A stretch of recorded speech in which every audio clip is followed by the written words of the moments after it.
Ricardo, neste momento já estamos a gravar, avancemos, é mais uma flash interview do bot inspiratório.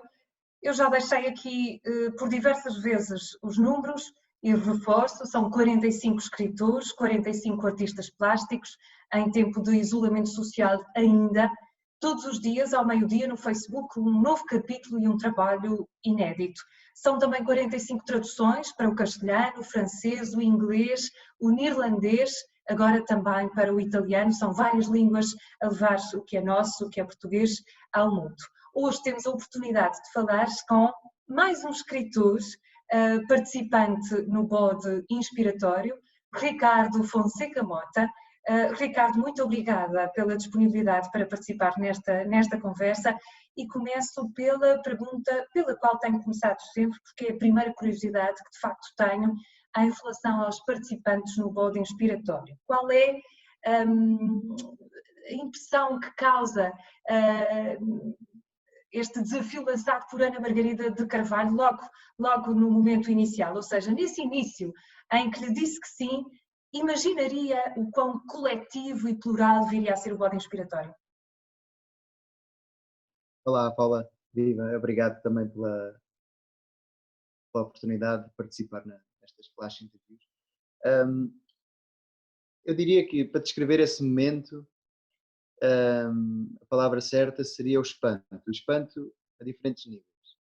Em primeiro lugar, na qualidade de leitor e amante de literatura, o espanto de perceber que estava a nascer um projeto desta natureza, recuperando o funcionamento do folhetim, que já não é prática hoje em dia, e ao mesmo tempo desafiando uma série de autores de diferentes registros, de diferentes gerações, para um objeto comum. E logo por aí, daí o espanto de poder usufruir e acompanhar este projeto. A outro nível, o espanto de me terem também convidado e permitido fazer parte deste movimento que está a ter uma dinâmica e uma vida extraordinária. Portanto, disse que sim imediatamente, respondi em segundos. Claro que não sabia ainda que iríamos ter também artistas visuais, tampouco sabia que as traduções iam aparecer, portanto não foi nada. Nós também não sabíamos no início, portanto tudo isto foi crescendo. Exatamente, portanto o impulso de dizer que sim foi do entusiasmo e de também o privilégio de poder fazer parte do bode inspiratório e de poder dar a minha pequena contribuição para um objeto que reúne tantas vozes e tão extraordinárias. Para uma voz que no final ficará certamente única.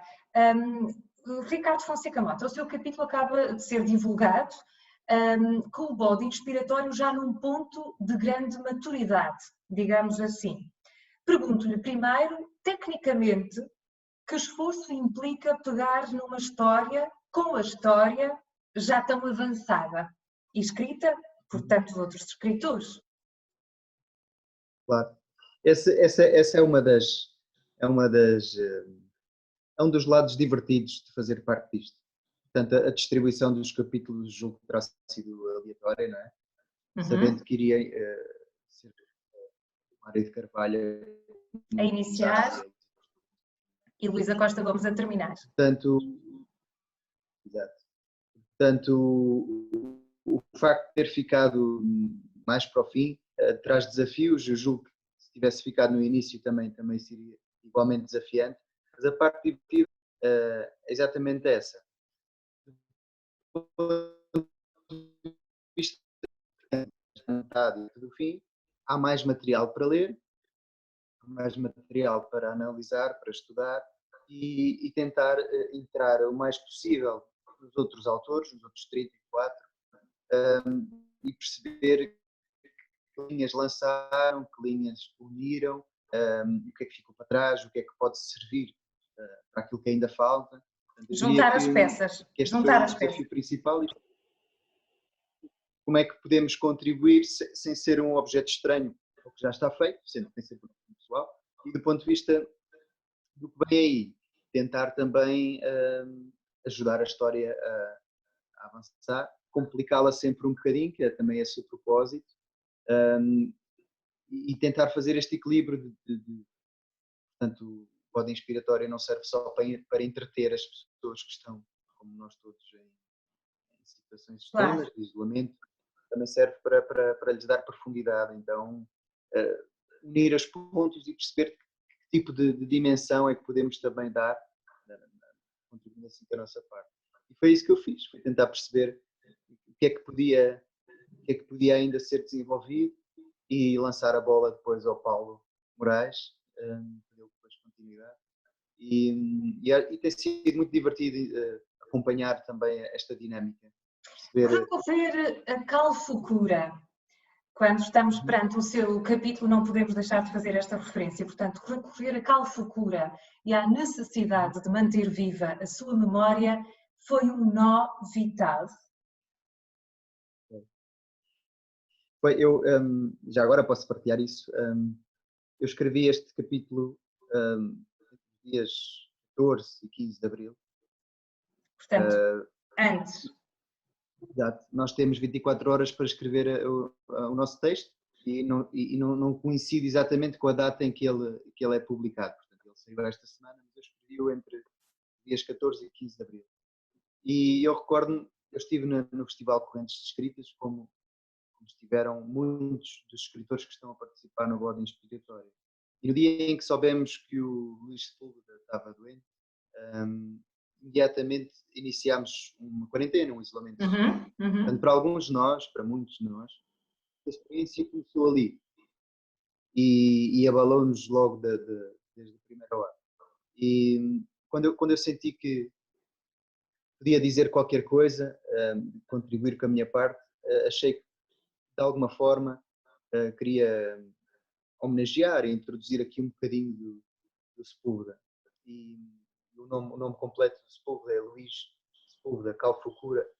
E o que eu criei foi, pegando numa carta que aparecia no capítulo 22, que o Ricardo deu a Teresa para ser entregue à pessoa certa,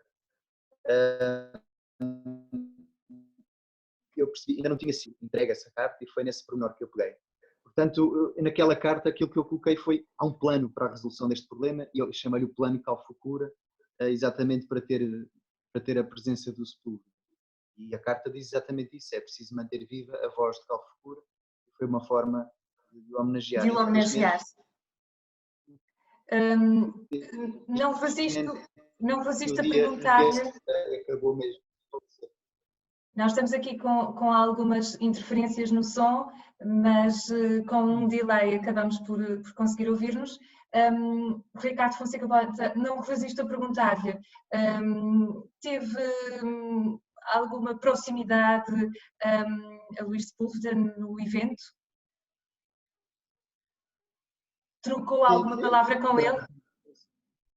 Sim, não terá muita importância explorar isso, isto não é sobre mim, é sobre ele. Tive a oportunidade de lhe dizer aquilo que muitos gostariam de dizer, que é só uma palavra, que é obrigado.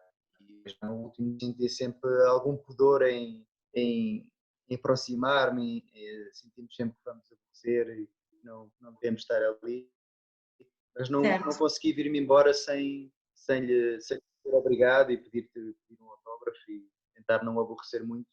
E tive a felicidade de me despedir com um abraço, foi a primeira vez que estive com ele e guardo memórias muito, muito carinhosas desse momento e pronto, foi uma maneira de trazer para o nosso bode inspiratório não só o Sepúlveda, a sua obra e tudo o que ele fez enquanto homem e enquanto autor. Muito bem.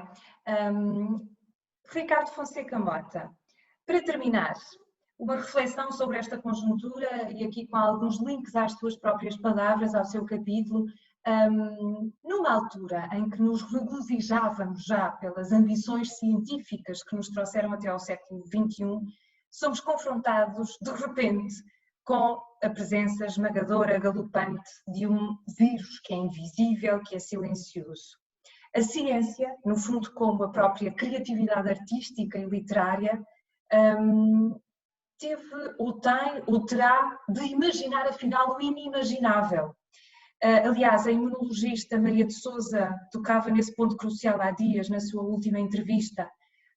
Imaginar o inimaginável. E pegando nas suas palavras, no seu capítulo, mesmo que olhemos para trás para ver o futuro, devemos guardar espaço para o que nunca vivemos, porque a vida tem a mesma capacidade de nos surpreender. É ou não é? E responda-nos o psicólogo. O psicólogo. Sim, é pertinente a questão que está a colocar e se não fosse assim não faria sentido. O que eu tentei fazer neste capítulo foi relativizar essa questão da emergência e dilatando o tempo, mostrando que nós, enquanto espécie, somos muito recentes neste planeta. Se olharmos bem para a história do planeta e do cosmos, isto é apenas um abrir e fechar de olhos da história da vida com V grande. Não é? Embora nós nos achemos, consideremos no centro, nada disto acontece porque nós estamos cá. Nós também estamos cá. Daí eu ter colocado em simultâneo as ações das personagens com a criação do universo, com a destruição da Biblioteca de Alexandria, com o nascimento do pai da ficção científica que tem aparecido neste modo inspiratório. Foi essa visão de cima que achei pertinente para nos dar um bocadinho exatamente dessa capacidade de imaginar que ainda não aconteceu, aprendendo com o que já veio para trás e não caindo na arrogância de achar que isto é tudo por nossa causa e que nós é que somos importantes, porque há aqui um lado que tem emergido também, o lado da cooperação, de sermos todos um organismo coletivo e não sermos seres individuais e de repente escritores que escrevem sozinhos por hábito e por defeito de profissão estão juntos a construir obras de arte e as equipas médicas trabalham numa sinergia de equipa completamente nova. Portanto, nós somos parte importante disto, mas para resolver, temos que também conseguir distanciar-nos deste nosso posicionamento às vezes egoísta, porque o cosmos não tem medos nem filosofias. Então, eu acho importante este equilíbrio, esta visão, e foi a brincadeira que eu procurei fazer com o meu texto, fraturando o tempo e colocando em simultâneo coisas que aparentemente estão distanciadas cronologicamente, mas que se calhar são muito mais simultâneas do que nós. Portanto, muitos pesquisadores, eu não sou especialista, têm recuperado outras epidemias, outras crises sociais, outras crises económicas e percebemos que a história avança por ciclos e que repetimos os mesmos erros tantas vezes e às vezes ficamos tão fechados na nossa visão egocêntrica e achando que somos o centro disto tudo, que não somos capazes de aprender exatamente, olhar para trás para ver o futuro e de continuar a fazer as perguntas certas. Foi um bocadinho o que eu procurei fazer com o meu capítulo e sem deixar de fazer ligações a muitos capítulos. O capítulo do José Fanha, do Rui Zinck, do Afonso Cruz, Jaime Rocha, da Julieta Monginho.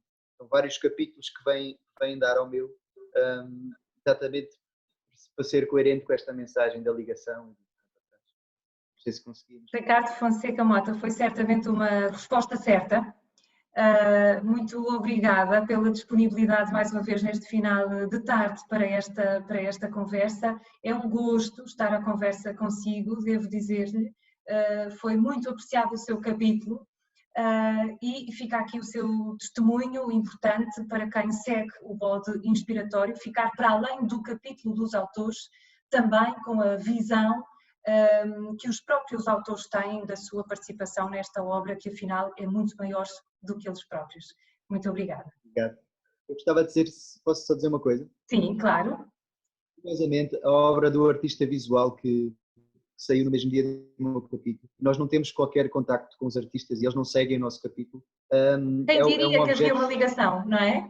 De certa forma. Sim, aparece uma lua, uma peça chamada Lua Fugitiva. dia ou algo assim. Portanto, eu adorei quando descobri no próprio dia que saiu o capítulo. Adorei perceber que havia uma lua, no fundo, a acompanhar o meu texto, e uma lua que foge e que parece que não está ali no sítio onde nós achamos que ela está. Foi um apontamento que me esqueci de fazer. Paula, obrigado. Muito obrigada. Com curadoria de Cristina Mota, e a certeza que lhe posso deixar aqui é que foi completamente aleatório. Aliás, a obra que aparece no espaço da capa em cada dia, um pouco antes do capítulo, é completamente aleatória, portanto foi uma feliz coincidência aqui a ligar o capítulo à obra, como de resto são ligados os diferentes tópicos a que o próprio Ricardo Fonseca Mota faz referência no seu capítulo. Podemos fazer esta analogia. Muito obrigada, mais uma vez. Obrigado, Paula. Obrigado.